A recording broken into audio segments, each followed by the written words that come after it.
I sat at our family dinner table watching my mother, Patricia, hand my sister, Sarah, the keys to a brand new $60,000 Tesla Model Y, while declaring it her graduation gift. The metallic blue paint gleamed under our dining room chandelier as Sarah squealed with pure joy. Then my mother turned those same warm eyes cold as winter steel and looked directly at me. "Alvina, starting next month, you owe $1,500 in rent for your bedroom." The words hit me like a sledgehammer to my chest. 6 months ago, I graduated summa cum laude with my accounting degree. Sarah barely scraped by with a C average in communications. Yet here I sat, 24 years old, being handed a bill, while she received a luxury vehicle.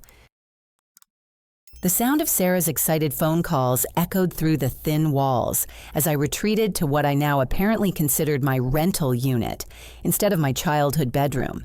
She was already calling her boyfriend Jake, her sorority sisters, anyone who would listen to her news about the Tesla. Her voice carried pure elation while my stomach churned with a mixture of confusion and growing resentment. I stared at my accounting degree hanging on the wall, remembering how proud I felt walking across that stage just 6 months earlier. Summa cum laude, Dean's List every semester, student body treasurer for 3 consecutive years. I had worked 2 part-time jobs throughout college to minimize student loans, while Sarah focused solely on her social life and barely maintained the minimum grade point average required to stay enrolled. When I graduated, there was no celebration dinner, no gifts, just criticism from my mother about how I was taking too long to find the right position and needed to contribute to household expenses now that I was a college graduate. Meanwhile, Sarah's mediocre performance in communications somehow warranted not just celebration, but a luxury vehicle that cost more than most people earn in a year. The unfairness burned in my throat as I heard Sarah's laughter filtering through the heating vents. I grabbed my laptop and tried to focus on job applications, but my concentration shattered when I heard Sarah's phone buzzing repeatedly on the hallway table.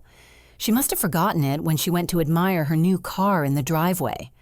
Curiosity got the better of me, and I glanced at the screen. What I saw made my blood run cold. A family group chat called Sarah's Big Day with dozens of unread messages. My thumb hovered over the screen before I opened it, and what I discovered felt like a physical blow to my solar plexus. The conversation stretched back 3 months. My mother had been coordinating with Uncle Marcus, Aunt Linda, Cousin David, and several other relatives to plan not just the Tesla, but an entire celebration weekend for Sarah. They had discussed restaurant reservations, gift contributions, even a surprise party for the following weekend that I apparently was not invited to attend. But the messages that made my hands shake were the ones about me. "Patricia, you're absolutely right about Alvina," Uncle Marcus had written. "She's always expected handouts instead of working for what she wants. This tough love approach will be good for her." Aunt Linda's response was even worse. "Sarah earned this Tesla with her positive attitude and social skills. Alvina needs to learn that academic performance doesn't entitle her to special treatment. The real world rewards people's skills, not just book smarts." My cousin David chimed in. "Alvina always acted superior because of her grades. Maybe paying rent will teach her some humility and practical life skills." The final blow came from my mother's own messages. "I've been too soft on Alvina for years. She needs reality checks, not rewards. Sarah has potential in communications and networking. Alvina just needs to learn independence and stop expecting us to support her dreams." My vision blurred as tears filled my eyes. They had planned this. The rent demand was not a spontaneous decision born from financial necessity. It was a coordinated effort to force me out of the house while celebrating Sarah's mediocrity as if it were a tremendous achievement. I heard footsteps on the stairs and quickly placed Sarah's phone back on the table. My mother appeared at the top of the landing, her expression cold and determined. "I hope you understand this is what's best for everyone," she said, without any trace of maternal warmth. "Sarah has potential that needs nurturing. She's got natural charisma and social intelligence that will take her far in the communications field. You've always been academically gifted, but you need to learn how to apply that in the real world without depending on family support." "Mom, I've been applying for jobs every day since graduation," I managed to say through my constricted throat. "I'm not asking for support. I'm asking for the same treatment you're giving Sarah." Her laugh was sharp and dismissive. Sarah earned this celebration. She maintained her friendships, participated in campus activities, and graduated with a degree that has real-world applications. You buried yourself in books and ignored developing practical social skills. The injustice of her words was staggering, but what she said next completely shattered my heart. "Besides, I've already started converting your room into Sarah's creative workspace. She needs a proper environment to develop her portfolio and network with potential employers. The rent is really just a formality until you find your own place." They wanted me gone. This was not about teaching me independence or responsibility. This was about making room for their golden child while pushing out the daughter they viewed as a burden. I nodded slowly, not trusting my voice to remain steady. My mother studied my face for a moment, perhaps looking for signs of rebellion or argument, but I simply turned and walked back into my soon-to-be former bedroom. That night, I lay awake listening to Sarah gush to her boyfriend about her new Tesla, the sound mixing with my mother's television downstairs, and the normal sounds of a family home that no longer felt like it included me. At 2 a.m, I began packing. I moved quietly, folding clothes that my grandmother Helen had bought me over the years, wrapping the few pieces of jewelry she had given me for birthdays, and carefully placing my academic awards into a small box. Each item felt heavy with memories of someone who had actually celebrated my achievements. I wrote a simple note and left it on my pillow. "I understand you want me to move out, so I'm making it easy for everyone. I'll contact you when I'm settled. Thank you for 18 years of housing. Love, Alvina." My Honda Civic started quietly and I pulled out of our driveway for what felt like the final time. The Tesla sat gleaming under the streetlight, a symbol of everything I would never be in my family's eyes. I drove to the only place open at 3 a.m, Mel's All-Night Diner on Highway 27. The fluorescent lighting was harsh, but the coffee was strong and the Wi-Fi was free. I sat in a corner booth with my laptop searching through apartment listings and trying to ignore the hollow ache in my chest. Rough night, honey. The waitress, whose name tag read Nancy, refilled my coffee cup for the 4th time. She was probably in her 50s with kind eyes and laugh lines that suggested she had seen her share of life's difficulties. "Family issues," I managed to say without going into details. Nancy sat down across from me uninvited, which should have been annoying, but somehow felt comforting instead. I left home at 19 because my mother made it clear my younger brother was the important one. Took me 20 years to realize that leaving was the best gift I ever gave myself. Her words hit me with unexpected force. This stranger understood something my own family refused to acknowledge. "The hardest part," Nancy continued, "is accepting that some people will never see your worth even when it's right in front of them. But that doesn't mean you're worth less. It just means you need to find people who have better vision." I spent the next 6 hours in that diner applying for apartments and jobs while Nancy checked on me periodically and shared stories of her own journey toward independence. By morning, I had scheduled 3 apartment viewings and submitted applications for 5 accounting positions. The first apartment was a tiny studio for $800 a month in a building that smelled like old cooking and disappointment. But it was clean, safe, and available immediately. I used nearly all my savings for the security deposit and first month's rent, leaving me with enough money for ramen noodles and hope. Moving my belongings took 2 trips in my Honda. Everything I owned fit easily into 400 square feet, which was both depressing and liberating. No one called to check on me. No one asked where I was. The silence from my family was deafening, but also oddly peaceful. I established routines that had nothing to do with anyone else's expectations. Morning coffee while reviewing job applications, afternoon walks around my new neighborhood, evening phone calls with potential employers. I discovered a sense of agency I had never experienced while living under my family's roof. The loneliness was crushing during those first weeks. I had no birthday calls, no casual check-ins, no family group messages to include me in weekend plans. but slowly the quiet began to feel less like abandonment and more like freedom. 1 month after leaving home, my phone rang with an unfamiliar local number. The voice on the other end introduced himself as Jonathan Webb, an estate attorney, and asked if I could come to his office to discuss a matter concerning your grandmother Helen's estate. I had no idea what he was talking about. Grandmother Helen had passed away 3 months earlier, right around the time I was finishing my final semester. My mother had handled all the funeral arrangements and told me the estate was simple, with nothing significant to distribute. I attended the service grieved quietly and assumed that was the end of it. But sitting in Jonathan Webb's leather office chair 2 days later, I learned that my family had lied about far more than just their feelings toward me. Your grandmother died, intestate meaning, without a will. Mr. Webb explained, opening a thick manila folder. However, she made several significant changes to her financial accounts in the months before her death that clearly indicate her intentions. He slid documents across his mahogany desk that made my head spin. Bank statements showing account balances I could not comprehend, property deeds, investment portfolios, insurance policies. Miss Alvina, your grandmother, Helen, secretly changed all her beneficiary designations approximately 4 months before her death. Everything was left to you, exclusively removing your mother and sister from all accounts. The numbers on the papers seemed impossible.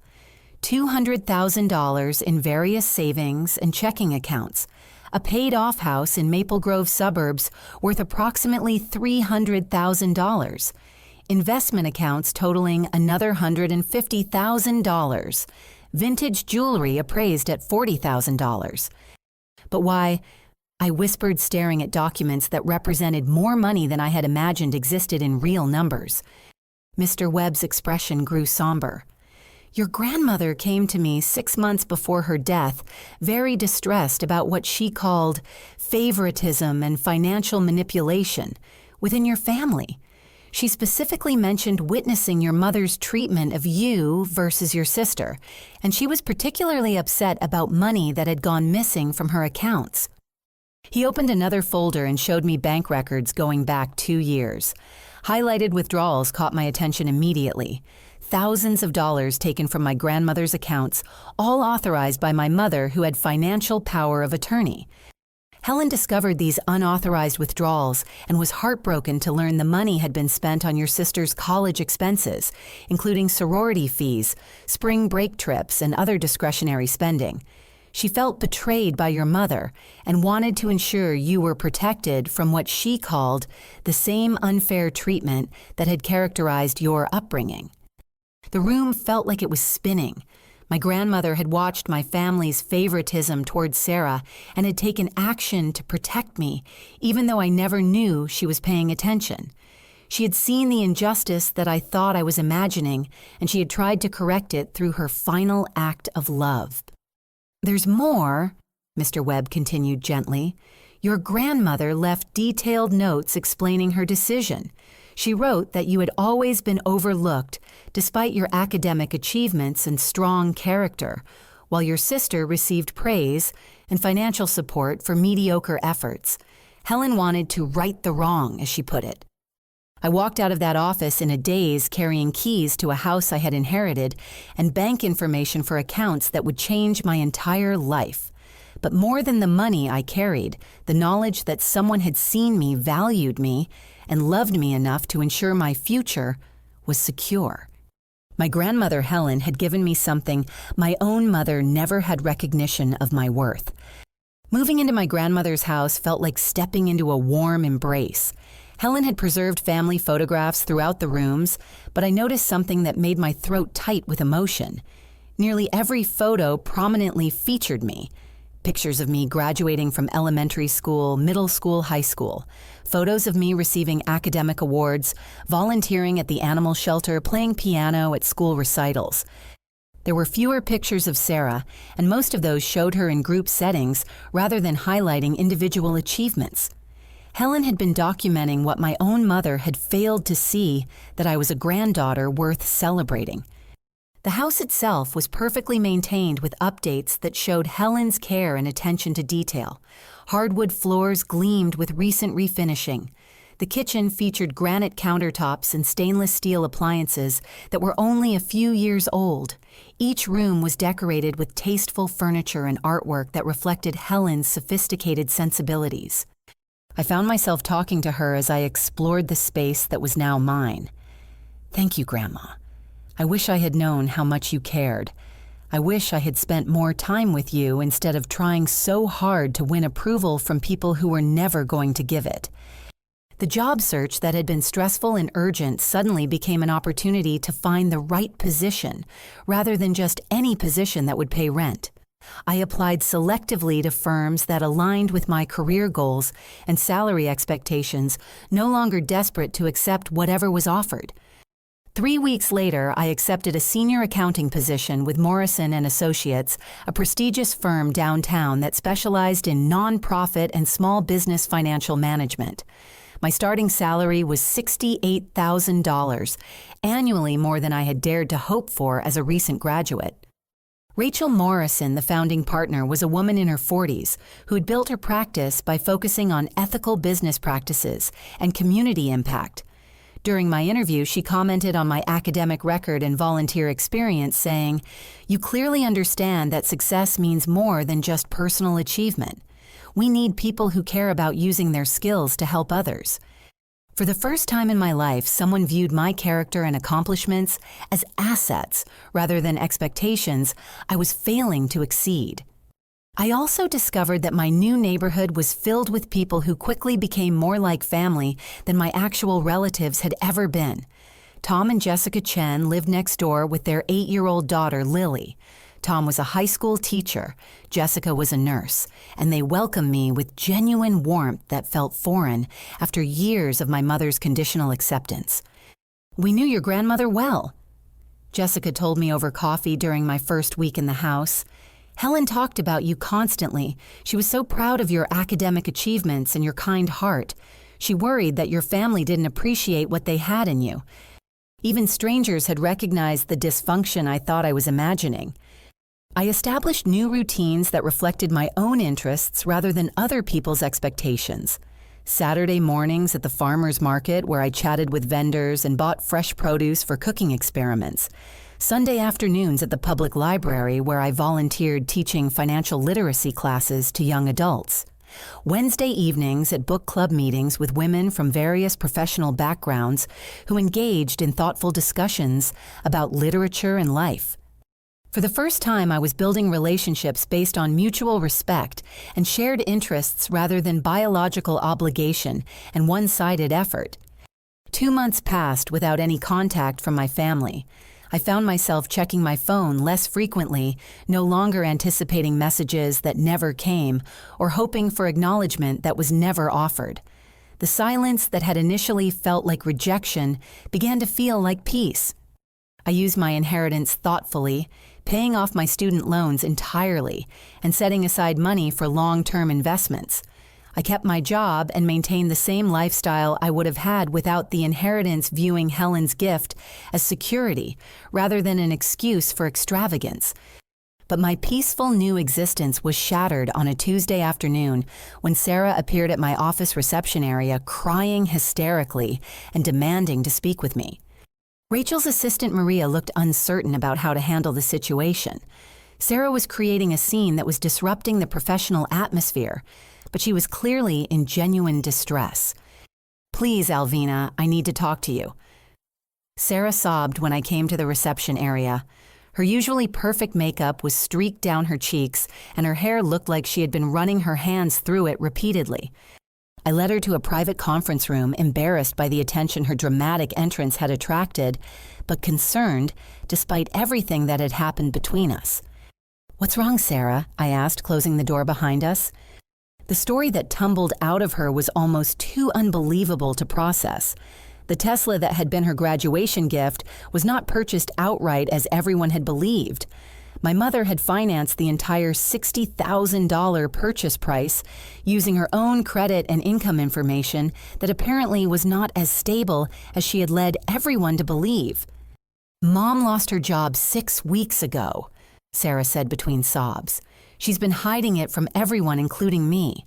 She couldn't make the Tesla payments and they repossessed it last week. Jake broke up with me when he found out about the family financial problems. He said he couldn't date someone whose family was financially irresponsible. The layers of deception were staggering. My mother had not only treated me unfairly, but she had also made financial decisions that were unsustainable and ultimately harmful to Sarah as well. The favoritism had been funded by money she did not actually have. But that's not even the worst part. Sarah continued, her voice dropping to a whisper. I found out you inherited money from Grandma Helen. A lot of money. Mom has been telling everyone that you're hoarding family money while we struggle with bankruptcy. My stomach clenched. Of course, my mother had discovered the inheritance. Legal documents create paper trails, and she probably had been expecting to inherit Helen's estate herself. Sarah, that inheritance came directly from Grandma Helen's decision to change her beneficiaries. I had no idea she was planning to do that. I didn't ask for it or manipulate her in any way. But Sarah's expression was shifting from sadness to anger. How could you not tell us we're family? You're supposed to help family when they need it. The entitlement was breathtaking. After months of silence, after years of being treated as less important, after being handed a rent bill while Sarah received a luxury car, my family now expected me to solve their financial problems with money they had never acknowledged I deserved to receive. I need you to come home, Sarah said firmly. Mom needs help with the mortgage payments, and we need to present a united family front to deal with this bankruptcy situation. You can't just abandon us when we need you most. But then she said something that revealed the true nature of their contact. I'm going to contest Grandma Helen's will anyway. There's no way she intended to leave everything to you and nothing to the rest of us. You must have influenced her somehow when she was sick. The accusation was like a slap across my face. They were not reaching out because they missed me or realized they had treated me poorly. They were reaching out because they wanted access to Helen's money, and they were prepared to attack my character and Helen's mental competence to get it. I looked at my sister, really looked at her, and saw someone I no longer recognized. The entitlement, the manipulation, the complete lack of accountability for the family's treatment of me was more than disappointing. It was revealing. I think you should leave now, I said quietly. And Sarah, if you contest Grandma Helen's will, I will fight it with every resource I have. She made her decision based on years of watching how this family treated me. I'm not going to let you dishonor her memory by pretending she was incompetent. Sarah's face flushed red with anger. This isn't over, Alvina. You can't just steal family money and abandon us when we need help. Everyone will see what kind of person you really are. After she left, I sat in the conference room for 30 minutes trying to process what had just happened. My family's financial crisis was not my responsibility to solve, especially when they had made it clear that they viewed me as a source of money, rather than a daughter and sister worth repairing relationships with. But I also knew this was just the beginning of what would likely become a much larger battle. The phone calls started the next day, 29 missed calls from various family members, all within a span of 6 hours while I was at work. My voicemail was full of messages that ranged from guilt-inducing to outright manipulative. My mother's voice was the most jarring. Alvina, I don't understand how you can be so selfish. We raised you, fed you, clothed you, and paid for your education. Now when your family needs help, you turn your back on us. Your grandmother would be ashamed of how you're acting. The manipulation was sophisticated and clearly coordinated. Each family member had a slightly different approach, but they all hit similar emotional pressure points. Uncle Marcus focused on family loyalty. Your mother is devastated that you've abandoned the family during a financial crisis. We've always been there for each other through difficult times. This is not how Helen raised any of us to behave. Aunt Linda appealed to guilt. Your sister is heartbroken that her own sister won't help her when she's struggling. She looks up to you and you're teaching her that family doesn't matter when things get tough. Cousin David tried the health angle. Your mom is having health issues from the stress of this situation. Her blood pressure is through the roof, and the doctor says stress could cause serious complications. She needs her family to support her right now. But the most disturbing messages came from family friends and extended relatives who had clearly been fed a specific narrative about the situation. These were people I barely knew calling to lecture me about my responsibilities and moral failures. Mrs. Patterson from my mother's book club called to say, "I've known your mother for 15 years, and she's heartbroken about your selfishness. She sacrificed everything for you girls, and now you're abandoning her when she needs help most." Even my former high school guidance counselor called somehow having gotten my number to express disappointment in my lack of compassion for family. The social media campaign was equally coordinated. Sarah posted vague but pointed messages about siblings who abandon family during hard times and people who forget where they came from. She shared inspirational quotes about family loyalty and sacrifice, clearly designed to generate sympathy and indirect pressure on me. But the worst part was discovering that my mother had been contacting people in my new life, trying to damage my reputation and relationships. Rachel called me into her office on Friday afternoon with a concerned expression. "Alvina, I received a very strange phone call this morning from someone claiming to be your mother. She was asking questions about your work performance and suggesting that you might be having personal issues that could affect your judgment." My face burned with embarrassment and anger. "I'm so sorry, Rachel. My family is having financial problems, and they're upset that I'm not contributing money to solve them. I had no idea they would contact my employer." Rachel's expression softened. "I told her that your work has been exemplary and that I don't discuss employees' personal lives with anyone, family included. But I wanted you to know this happened in case they try to escalate their interference with your professional life." The fact that my mother would try to sabotage my career was a level of vindictiveness I had not expected even from her. Tom and Jessica also reported strange encounters. Jessica mentioned that a woman claiming to be my mother had approached her at the grocery store asking questions about my mental health and stability. Tom said a man identifying himself as my uncle had called asking whether I seemed capable of managing financial responsibilities and whether they had noticed erratic behavior. My family was conducting a character assassination campaign, spreading rumors and lies to turn people against me and build a case that I was unfit to manage my inheritance. But the most devastating discovery came when Jonathan Webb, my attorney, called with alarming news. "Alvina, I've received some disturbing information about your family's activities. It appears they've been conducting their own investigation into your grandmother's final months, looking for evidence that you exercised undue influence over her financial decisions." Mr. Webb explained that they had hired their own attorney and private investigator to build a case for contesting the will. But in the process of gathering information, the investigator had uncovered evidence of financial misconduct that they probably had not expected to find. "Your mother has been systematically stealing from your grandmother for at least 2 years," he said gravely. "The amounts are substantial, and the pattern suggests deliberate fraud rather than occasional emergencies.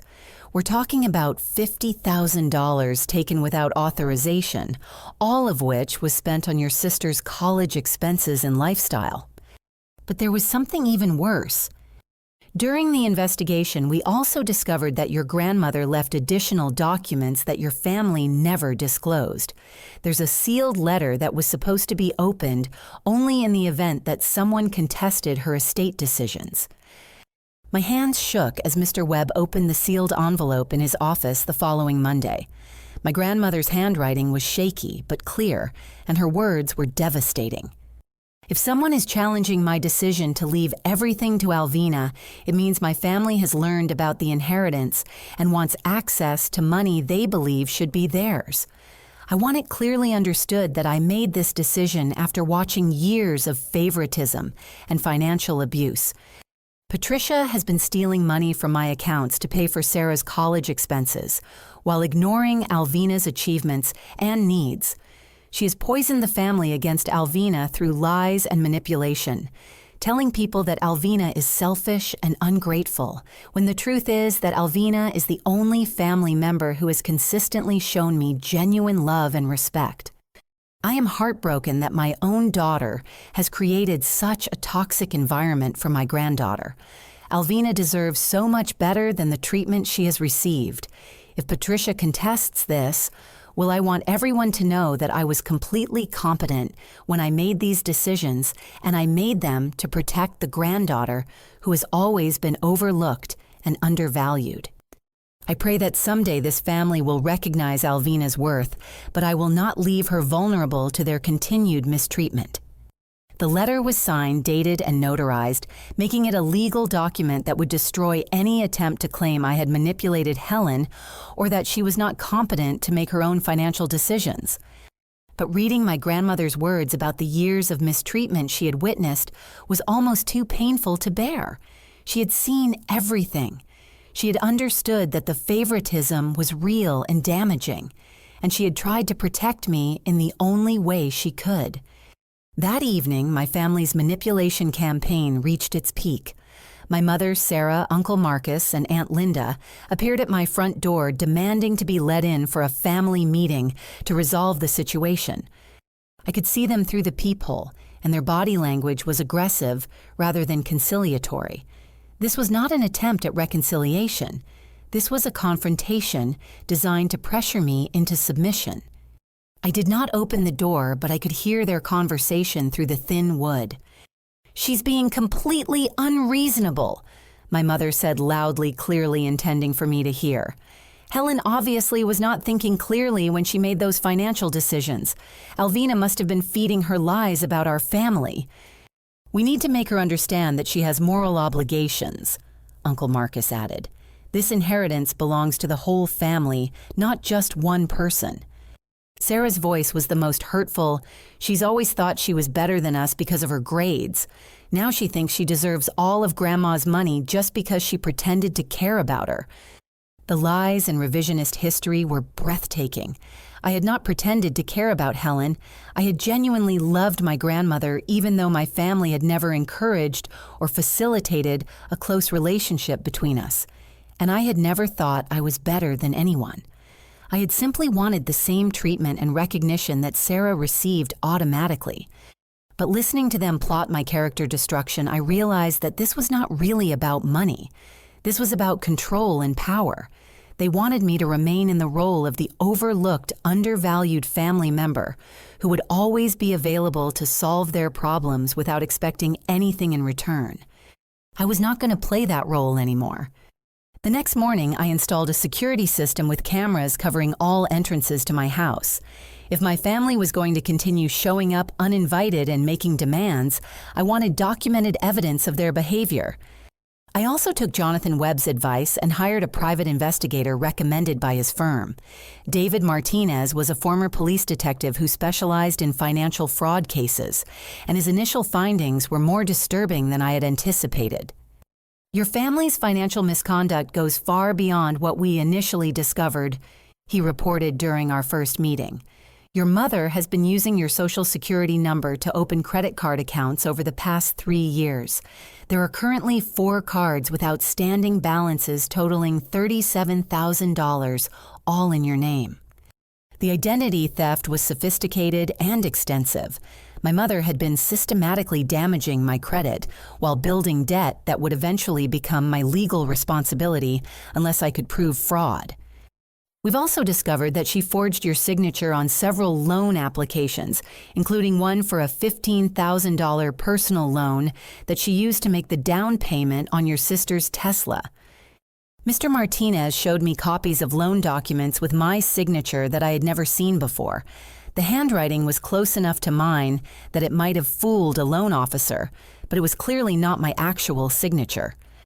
"Your mother has been telling extended family members that you have a gambling addiction and have been stealing money from your grandmother for years. She's collected over $8,000 in donations from relatives who thought they were helping pay for your rehabilitation." The scope of the lies and manipulation was staggering. My mother had created an elaborate fictional narrative about my character and behavior, then used that narrative to justify taking money from both my grandmother and our extended family. But here's where it gets really interesting, Mr. Martinez continued. Your sister has been impersonating you online, trying to access your grandmother's investment accounts and change beneficiary information. She's made at least 12 attempts using personal information she would have access to as your sister. The evidence included screenshots of login attempts, password reset requests, and even phone calls to investment companies where Sarah had pretended to be me while trying to gain account access. The attempted financial fraud is extensive enough to warrant serious criminal charges, Mr. Martinez explained. Identity theft, wire fraud, elder abuse, and attempted computer fraud are all felonies that could result in significant prison time. But the most shocking discovery came when we investigated the family's bankruptcy claim. My mother had indeed lost her job, but her financial problems preceded that event by several months. Your mother has been living beyond her means for years, using credit cards and loans to maintain a lifestyle she couldn't afford, while systematically stealing from your grandmother to cover her daughter's expenses, Mr. Martinez explained. The Tesla purchase was just the final straw that pushed her into insolvency.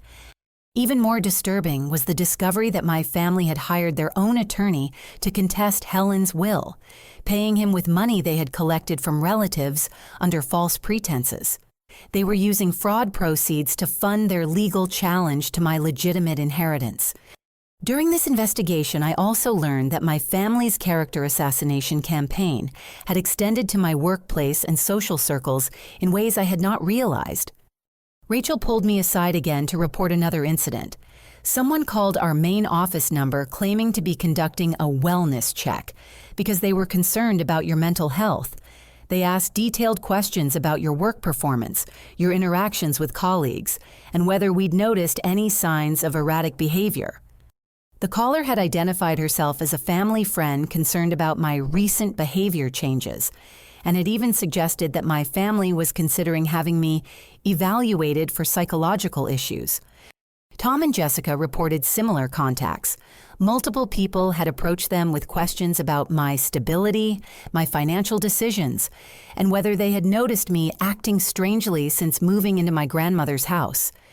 It's like they're trying to build a case that you're mentally incompetent, Jessica observed during one of our evening conversations. They're gathering statements from anyone who knows you, trying to create a narrative that you're not capable of managing your inheritance responsibly. But my family's campaign had an unintended consequence. The people they contacted were largely supportive of me and suspicious of their motives. My former professor, Dr. Williams, called to warn me that someone had contacted the university asking about my academic record and mental health history during college. I told them that student records are confidential and that your academic performance was exemplary throughout your time here. But Alvina, be careful. This person was fishing for information that could be used against you somehow. Even my high school guidance counselor, Mrs. Rodriguez, called back to apologize for her earlier message. After I hung up from talking to you, I realized how strange it was that your mother had my current phone number and such detailed information about your recent life. I think someone gave her my contact information specifically so she could try to turn me against you. The coordinated nature of their campaign was becoming clear, but so was its fundamental weakness. The people who actually knew me were not buying the narrative my family was trying to sell. Mr. Martinez's investigation also revealed that my family had been in contact with a disreputable attorney who specialized in will contests and elder abuse cases.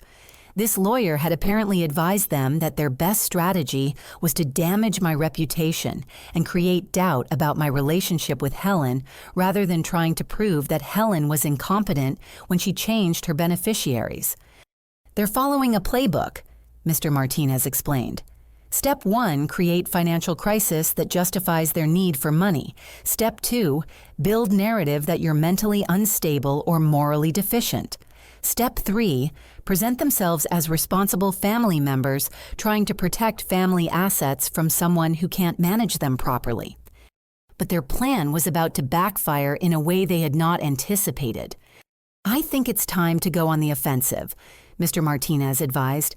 "We have enough evidence to file criminal charges for identity theft fraud and elder abuse. We also have grounds for a civil suit that would not only protect your inheritance, but could result in significant damages for the harm they've caused to your reputation and credit." Jonathan Webb agreed.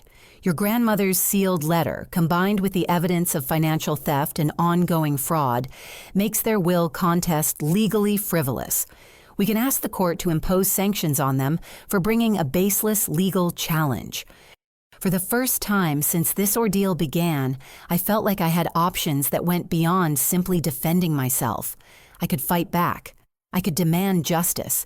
And I could make sure that other people knew the truth about what had really been happening in my family for years. The decision to take legal action was not easy, but it was necessary. My family had declared war on my character, my finances, and my future. They had left me no choice but to defend myself with every tool at my disposal. And I was going to win. Working with Jonathan Webb and David Martinez, we developed a comprehensive legal strategy that would address both the criminal fraud and the civil damages my family had caused. But first, we needed to document their current behavior and give them an opportunity to confess to their misconduct. I arranged a family meeting at my house supposedly to discuss a potential compromise regarding the inheritance. I told my mother that I was willing to consider sharing some of Helen's money if we could resolve our differences and repair our relationships. This was partially true. I genuinely wanted to understand why they had treated me so poorly for so many years, and I hoped that facing the consequences of their actions might motivate them to acknowledge the damage they had caused. But I also wanted their confessions on record. The meeting was scheduled for Sunday afternoon, and I made sure that my security cameras were functioning properly and that I had backup recording devices hidden throughout the main living areas. My mother, Sarah, Uncle Marcus, and Aunt Linda arrived together looking hopeful for the first time since this conflict began. They believed they were going to convince me to hand over Helen's money, and their confidence was immediately apparent. "I'm so glad you've come to your senses about this situation," my mother said as she settled into Helen's favorite armchair. The irony of her claiming my grandmother's space while plotting to steal from her estate was not lost on me. "Family should always come first," Uncle Marcus added, looking around the house with obvious appraisal. Helen would have wanted her money to help the whole family, not just one person. I let them talk for nearly 30 minutes, listening to their justifications and rationalizations, while my recording devices captured every word. They spoke openly about their financial problems, their plans for using the inheritance money, and their belief that I owed them support, regardless of how they had treated me. But then Sarah said something that revealed the depth of their deception. Besides, we all know Grandma Helen wasn't really thinking clearly toward the end. She was probably confused about family dynamics and made decisions based on incomplete information. "What kind of incomplete information?" I asked innocently. "Well, she probably didn't understand how much Mom and I had been supporting you over the years," Sarah replied. "She might have thought you were being treated unfairly when really you just needed more structure and guidance than I did." My mother nodded agreement. "Helen always had a soft spot for you, but she didn't see the full picture. She didn't understand that different children need different approaches. You needed tough love to develop independence and responsibility. And she probably didn't realize how much money we had invested in your education and upbringing," Uncle Marcus added. "The inheritance should really be viewed as reimbursement for all the family resources that went toward raising you." Their revisionist history was breathtaking, but I needed them to go further. "I'm concerned about some of the financial issues Sarah mentioned," I said carefully. "Can you help me understand exactly what happened with the Tesla and your other debts?" What followed was a detailed confession of financial fraud that exceeded even my expectations. My mother admitted that she had been borrowing money from Helen's accounts for years to cover family expenses. She described it as managing grandmother's money for family benefit rather than theft, but the amounts and frequency she described clearly constituted criminal conduct. Helen had more money than she needed, and she would have wanted it used for family, my mother said defensively. I was just making sure it went to the right purposes instead of sitting in accounts earning minimal interest. Sarah confessed to her attempts to access my grandmother's investment accounts online, describing them as trying to make sure the family had access to resources Grandma would have wanted us to have.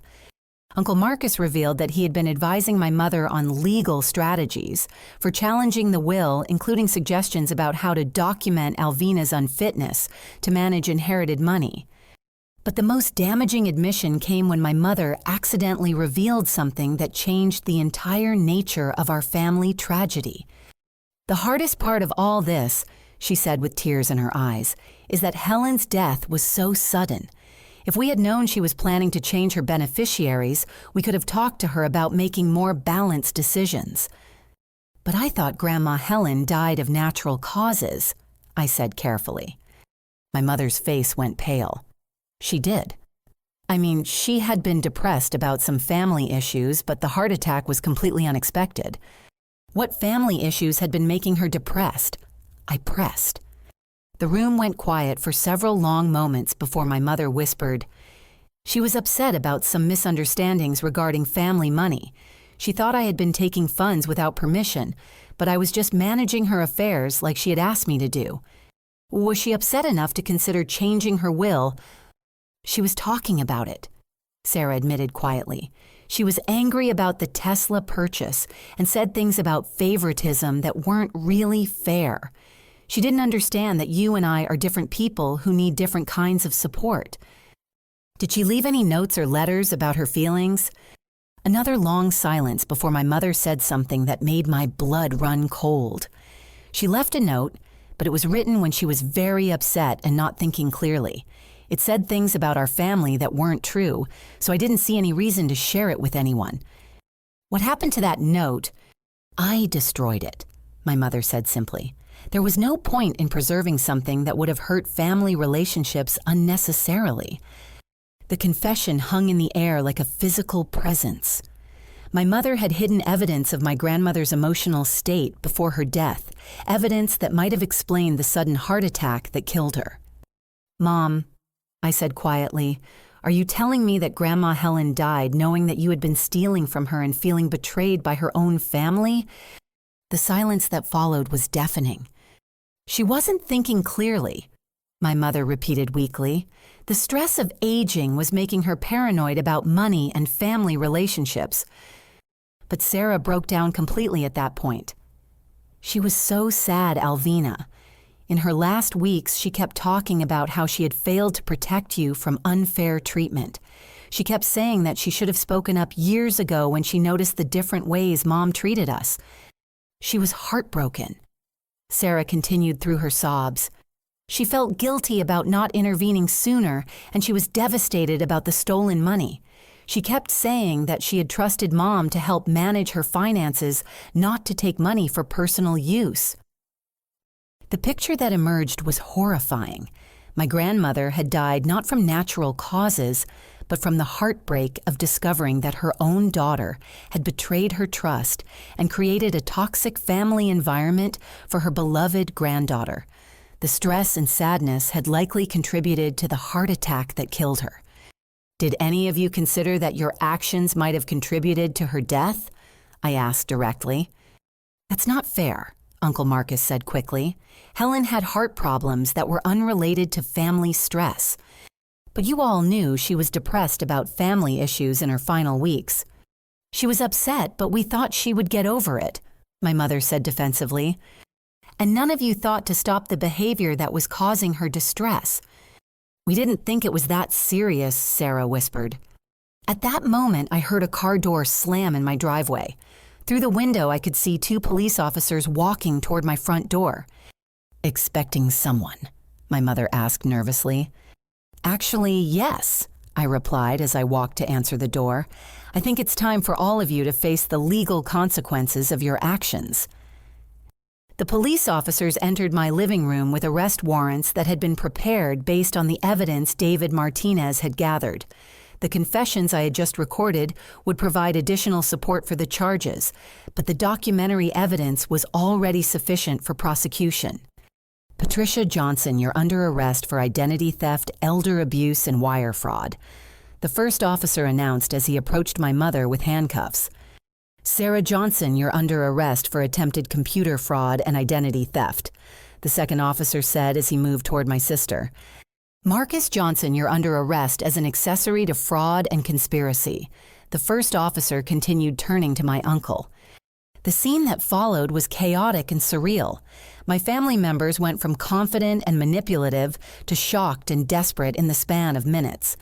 They protested their innocence, claimed they were being persecuted, and begged me to make this stop, as if I had the power to undo the legal consequences of their criminal behavior.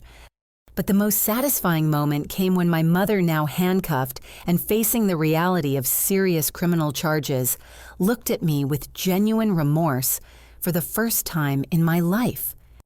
Alvina, I'm sorry. I never meant for things to go this far. I just wanted Sarah to have opportunities, and I thought you were strong enough to handle being treated differently. You didn't just treat me differently, I replied calmly. You stole from your own mother, destroyed evidence of her emotional distress, and created a family environment so toxic that it may have contributed to her death. Then you committed identity theft against me and tried to steal my inheritance through fraud and character assassination. As the police officers led my family members away, I felt a complex mixture of sadness, relief, and satisfaction. Justice was finally being served, but the cost had been enormous.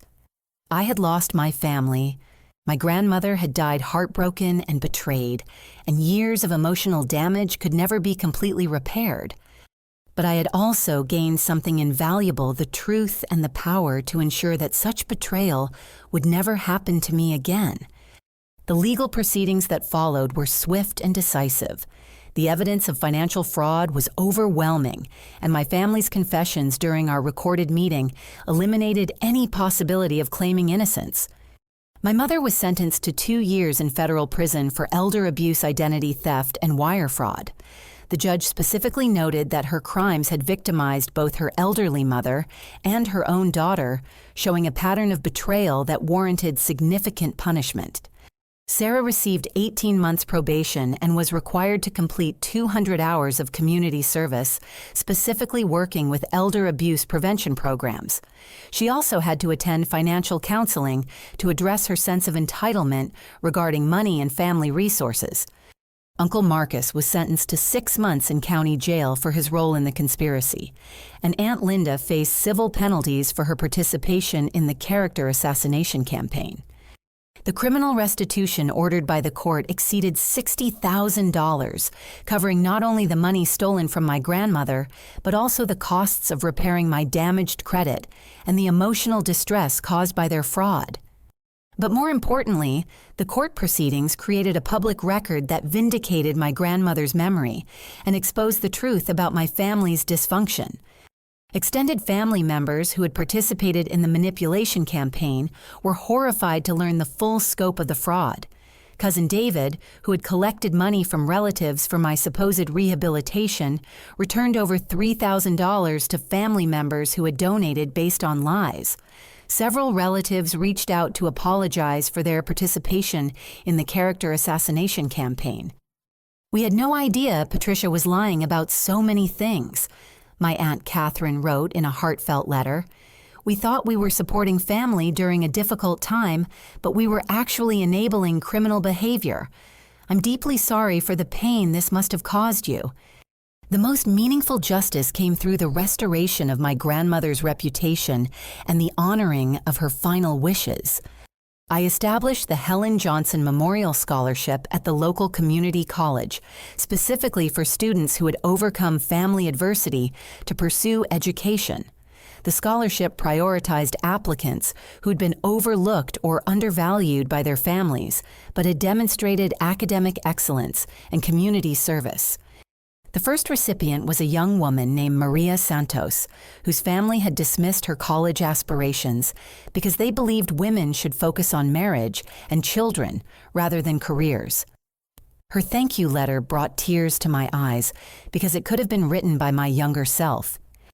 Mrs. Johnson, this scholarship means more than just financial help. It means someone believes in me and recognizes that I deserve opportunities even when my own family doesn't. I promise to honor your grandmother's memory by using my education to help other overlooked students. I also use part of the inheritance to establish a financial abuse prevention program at the local senior center, providing education and resources to help elderly community members protect themselves from family members who might exploit their trust and resources. The program was named after my grandmother, and its mission statement read, "Helen Johnson understood that family love should be demonstrated through protection and respect, not exploitation and favoritism. This program exists to ensure that no elderly person suffers the betrayal and heartbreak that shortened Helen's life." My personal healing was more gradual but equally meaningful. Tom and Jessica became the family I had always wanted, including me in holiday celebrations, and treating me with the consistent love and respect that should be standard in family relationships. Rachel Morrison became not just my boss, but a mentor who helped me understand that professional success could coexist with personal integrity. She taught me that setting boundaries was not selfish, but necessary for healthy relationships. "You've learned something that many people never figure out," Rachel told me during my one-year performance review. "You've learned that you can't control other people's behavior, but you can control your response to it. Walking away from toxic relationships isn't abandonment, it's self-preservation." 6 months after the legal proceedings concluded, I received an unexpected letter from my mother in prison. She'd been participating in family therapy and addiction counseling, and her letter showed more self-awareness than I had ever seen from her. "Alvina, I don't expect you to forgive me, and I'm not writing to ask for anything. I'm writing because I finally understand what I did to you and why it was so devastating.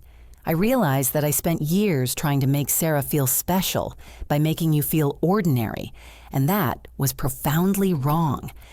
I think I resented your academic success because it made me feel inadequate as a mother. Sarah's need for my support made me feel important, while your independence made me feel unnecessary. Instead of being proud of the strong, capable woman I had raised, I punished you for not needing me the way Sarah did. I also understand now that stealing from my own mother was not just financial crime. It was emotional abuse that contributed to her death. She died feeling betrayed by the daughter she had trusted most, and that knowledge will haunt me for the rest of my life. I don't know if we can ever have a relationship again, but I want you to know that your grandmother was right about everything. You deserved better treatment, and she was trying to protect you from family members who were too selfish and damaged to recognize your worth." Reading that letter was cathartic in ways I had not expected. It did not undo years of emotional damage, but it provided acknowledgement that the mistreatment had been real and unjustified. I wrote back a brief response. "Thank you for acknowledging the harm you caused. I'm glad you're getting help. When you're released, if you've genuinely changed, we can consider rebuilding our relationship based on mutual respect and honesty." Sarah's transformation was even more dramatic. Her community service at the Elder Abuse Prevention Center had exposed her to stories of family financial exploitation that helped her understand the severity of what she had participated in. She completed an intensive program on family dynamics and financial responsibility, and after 6 months of consistent effort to change her behavior, I agreed to meet with her for coffee. "I need you to know that I understand why you left," Sarah said during our first conversation in over a year. "I also understand that the Tesla and the favoritism weren't gifts. They were bribes that came at your expense. I was so focused on being the favorite that I never questioned why there had to be a favorite at all." Our relationship was slowly rebuilding, but it was based on complete honesty rather than family obligation. "I can't promise that I'll ever trust you the way I trusted you before this happened," I told her. "But I'm willing to build something new if you're genuinely committed to being a different person." One year after leaving my family's house, I hosted Thanksgiving dinner in my grandmother's dining room. The guests included Tom, Jessica, and their daughter Lily, Rachel and her partner David, Maria Santos, the scholarship recipient, and Sarah, who had earned the right to attend through months of consistent effort to change. Before dinner, I raised a glass of my grandmother's favorite wine and offered a toast. This meal is dedicated to the memory of Helen Johnson, who taught me that family is defined by how you treat each other, not by blood. She showed me that the greatest gift you can give someone is recognition of their worth, and the greatest strength comes from building your own foundation of love and respect. To Grandma Helen, who saved me from a life of accepting less than I deserved, and who gave me the resources to build the life she always believed I was capable of living. As I looked around the table at people who had chosen to love and support me based on who I was, rather than what I could provide them, I felt the deep peace that comes from understanding your own worth and refusing to accept anything less than genuine respect. My grandmother's final gift had been more than financial security. She'd given me permission to expect better treatment and the resources to demand it. Most importantly, she had shown me that sometimes the greatest act of love is protecting someone from people who claim to love them but consistently demonstrate otherwise. The painful journey that began with a Tesla and a rent bill had led me to something far more valuable: the understanding that I deserved to be surrounded by people who celebrated my achievements, supported my dreams, and treated me with the consistency and respect that should be standard in any loving relationship. I had learned that walking away from toxicity was not abandonment. It was the first step toward building the life I had always deserved to live. Have you ever had to walk away from family members who treated you unfairly? How did you find the strength to prioritize your own well-being over family loyalty? I'd love to hear your thoughts in the comments below.